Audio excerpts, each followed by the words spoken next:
Chilling tales for dark nights.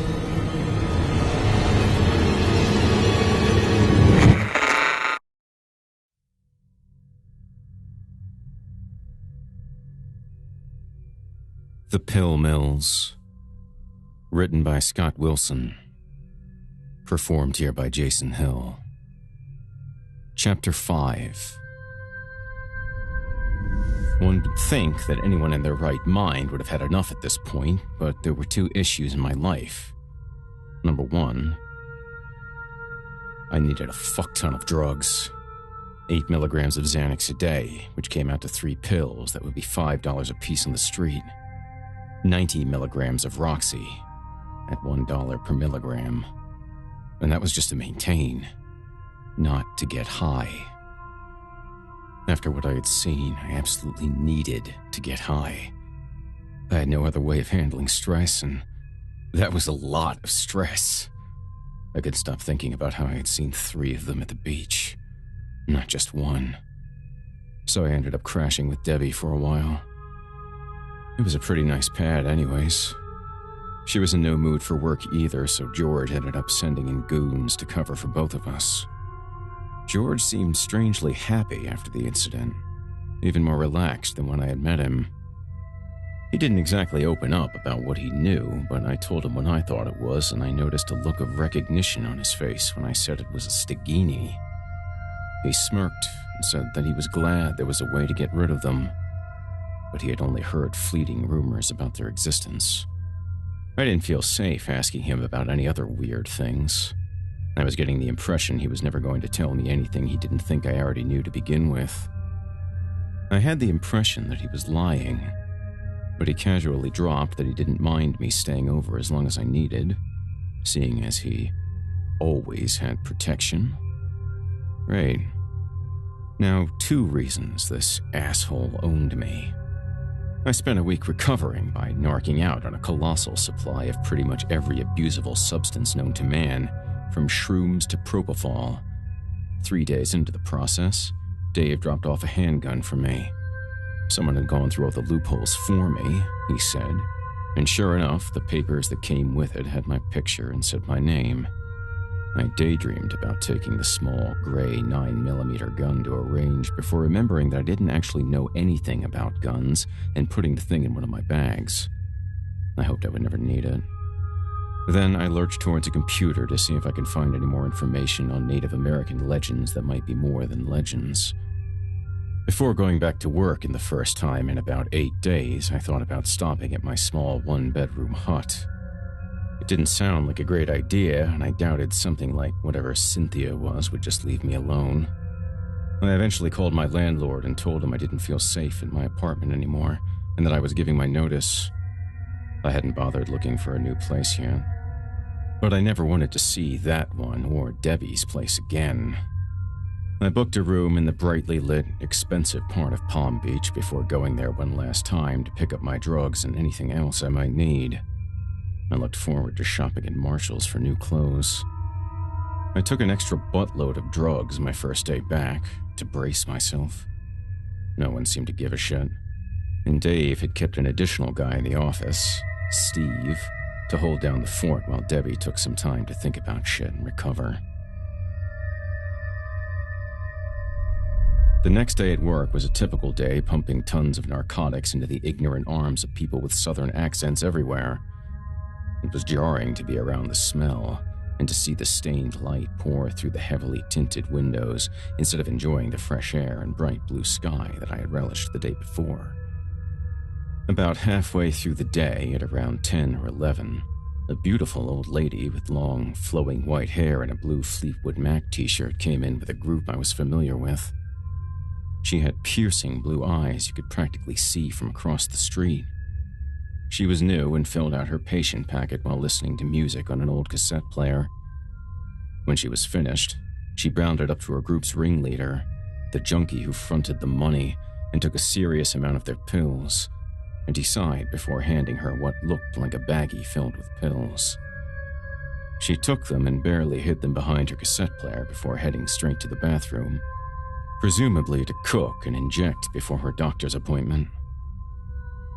No more than 2 minutes later, and a drop-dead gorgeous young girl with bright strawberry blonde hair, shocking blue eyes, and a face full of freckles and the same Fleetwood Mac shirt came out, dancing slightly as she walked. She was radiantly beautiful. I was numb to the fact that something weird was going on. Besides, she seemed pretty high, but in a good mood. I watched her, noticing that shirt looked like it was brand new. She bounded up to the small stretch of the window that wasn't covered in tinting and plopped down in an empty seat. She stared out happily while sitting next to a group of confused addicts. After just a moment, the beautiful blonde girl suddenly went stiff. As if shocked by electricity, her mouth open and slack, with her eyes wide, staring in the direction she came, the bathroom. She made a sudden gesture to the bathroom, something that looked like desperation, and then went still. A scream shot out of the bathroom the patients use. I looked towards the bathroom, but when I looked back to the window, the young girl was gone. The old lady with the bright blue eyes and matching Fleetwood Mac shirt had overdosed. Everyone in her group ran before the EMTs even came to get her corpse off the toilet. I wondered if anyone would be at her funeral. I didn't bother saying anything to Debbie. I spoke to Jessica, the girl who used to work in our medication room, doling out medication into pill bottles for the doctors to sign off on so that we didn't have to hire legitimate pharmacists. Jessica was hired under an absurd legal loophole that allowed doctors to let regular staff dispense medication under insanely flimsy protocol, which we took advantage of so that we didn't need to hire anyone who might know what the fuck they were doing. Because of that, one of George's friends took the liberty of hiring a beautiful, surprisingly healthy-looking blonde, whose only previous work experience had been working at Hooters and other fine Floridian establishments. She used an incredible array of machines that automatically sorted the pills by weight, measuring them out perfectly every time. I mean, as far as we knew. The doctors then had to check the bottle and sign off on it, and that was enough to replace a professional with an advanced degree who might be interested in not letting those drugs hit the street. She had the largest room to herself, with several massive vaults containing enormous stockpiles of medication that the doctors ordered in their own names so that they could self-dispense. We never talked, aside from coming and going. She didn't make much of an effort to hide her disgust for us drug addicts and never left the medication room unless absolutely necessary, and we didn't blame her at all.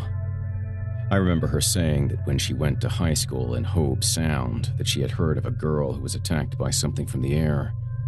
I remember a note of disgust in her voice when I talked to her, the sound of a girl who was grossed out by me but trying to be polite. "Hello? Hey, I need to ask you a question. It's kind of important." She sighed into the phone and sounded instantly disappointed. "All right. What is it?" "I need to ask about that girl who disappeared in Hobe Sound." "She didn't disappear. She was killed. Some of my friends got a phone call from her the night she didn't come home and said that she told them something came out of the sky and attacked her. She said she couldn't move her arm. The cops wouldn't even listen to them." She sounded instantly angry, as if I had challenged her belief that it was anything other than a legitimate concern. I was massively relieved to hear something other than, "We don't know." "Her name was Claire Alyssa Redding, and her friend was Janet. They never found either body, but I was there when Claire called us. She said something attacked her, and she needed to get to a hospital, but she couldn't get through to 911. She said this as if it was the most important bit of information available. Did you remember them saying she said anything else?" "Anything at all. Someone I know may have gotten attacked by something near downtown Lake Worth, and they don't want to go to the police about it. She said she was digging for something when it attacked her. Grace, our friend, said she was doing a project for school. She had camped out on the beach, and she said her car was torn up or something. They never found her car either. Only windshield glass and parts of the door." One of her friends went missing at the same time, and they thought it was just a stunt because they both had been arrested a couple of times. For a quick moment, the mental image of the sorrowful father driving away in a critically wounded old Ford popped into my mind. Did she describe what was attacking her at all? Was there anyone who had any guesses? At this, she turned around away from her desk and narcotic counting equipment. She spoke with a conspiratorial tone in her voice. The cops said it looked like she ran away and that they couldn't find anything. But that was bullshit.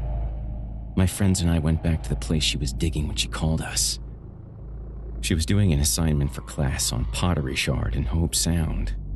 There are tons of Native American things buried up there. A whole city used to be there before the Seminole even came to Florida.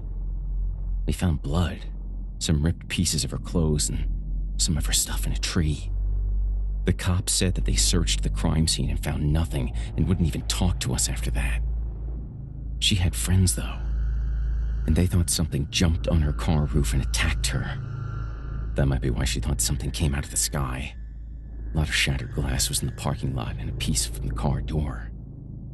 The realization that this girl was doing anything involved with Native Americans did not sit well with me. My stomach lurched. I'm sorry to hear that. It sounds like the cops just ignored it all. I said this in the most sincere tone I could summon, purely to remind her that I was on her side. She straightened up at that. I wish. One of them kept coming around to my friend Grace.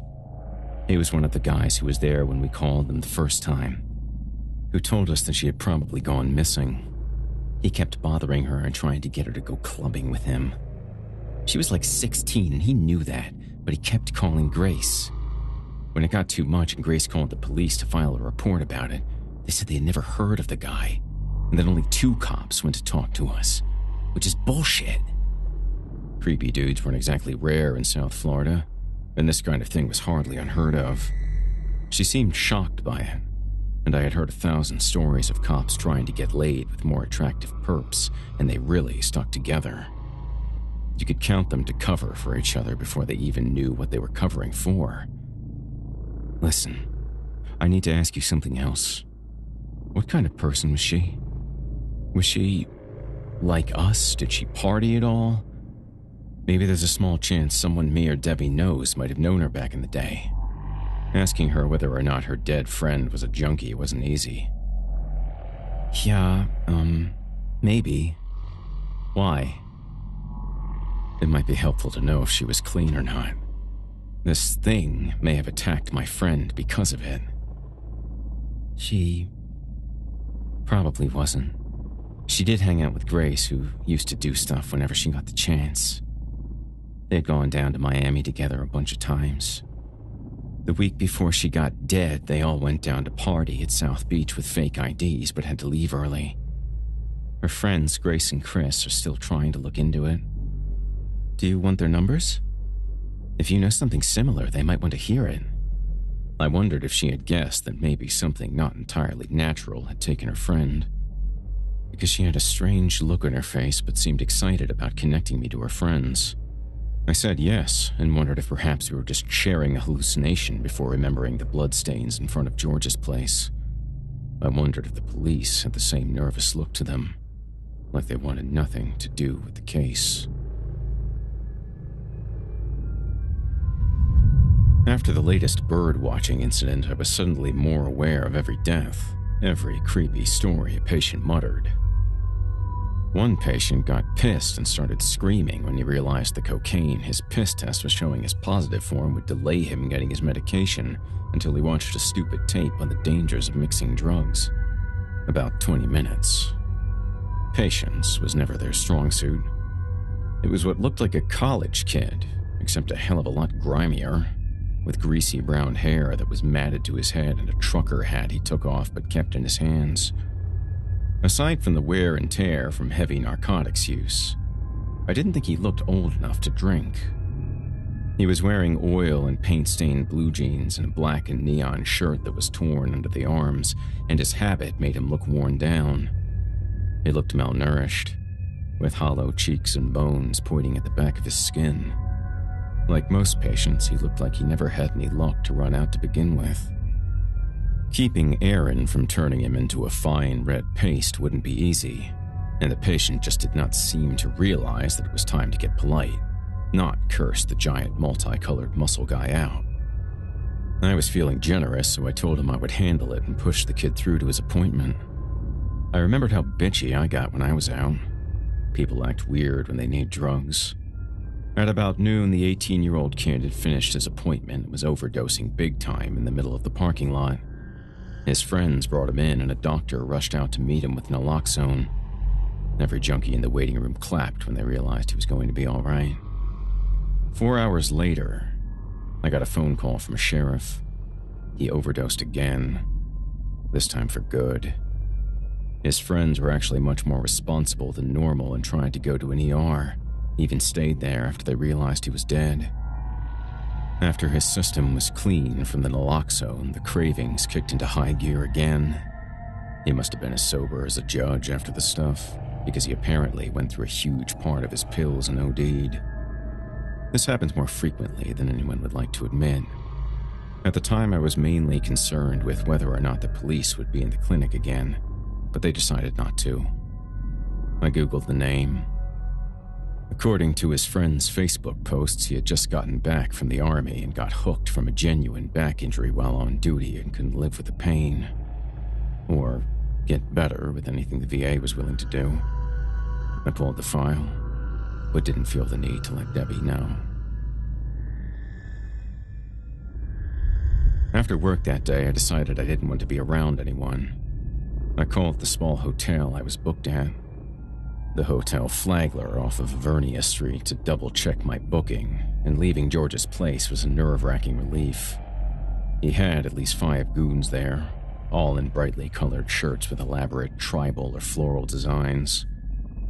I was both uncomfortable sleeping in the same house as them, and very comfortable knowing that they doubled their numbers in the face of something that would scare the shit out of most people. The Aryan Brotherhood is less than scum, but holy shit, does it understand violence. Debbie hadn't shown up to work for half a month at that point, and had taken to not getting dressed in the morning to begin with. After work, I went to George's place and began to gather the stuff that I had been using as a bug-out bag, including my new gun, which was in a case in my duffel bag. The Hotel Flagler was located just west of the intercoastal waterway that separates Palm Beach proper from the much larger and more heavily populated West Palm Beach, where us poor folk live. Built in the 1920s, it was cheap and used to be used for free housing for the poor until it was repaired and turned into a luxury boutique hotel much later. It was just inland, right near Clematis and City Place, the 2 party destinations of the area. I wouldn't have armed criminals guarding me, but the amount of people in the area was reassuring. Before checking in, I went to the seawall that separates the land from the waterway. I decided to call Grace and Chris, Jessica's friends from high school whose number she had given to me. A tired-sounding man with a slight Spanish accent answered the phone. Hello? It sounded more like aloe, and the lack of Appalachian twang in the voice was strangely reassuring. Hi, I'm sorry to bother you, but my name is Wilkes. I'm a co-worker of Jessica Grover. I need to ask you about 2 friends of yours that disappeared during high school. I left some space around the word disappeared, hoping he would notice that I didn't think she disappeared either. Alyssa and Janet. The voice had a matter-of-fact tone to it, but was still listening. Yes. Something happened recently. We think it may have been the same thing. I was wondering if maybe we could meet sometime and talk about it. Maybe with Grace? You need to listen to me. Make sure to tell Jessica too. Grace is dead. He sounded very stern. I'm so sorry. I had no idea. I'm sorry, I didn't mean to upset you. He cut me off right away. She died months ago. So if you see her, or if she contacts you, you need to run. Don't say a word to her. Not a single word. To her, or that cop. I listened as he told me a place we could meet the following day, between where he lived in Miami and West Palm. a pier in Fort Lauderdale. He told me not to call him again and asked me to tell Jessica the same before hanging up.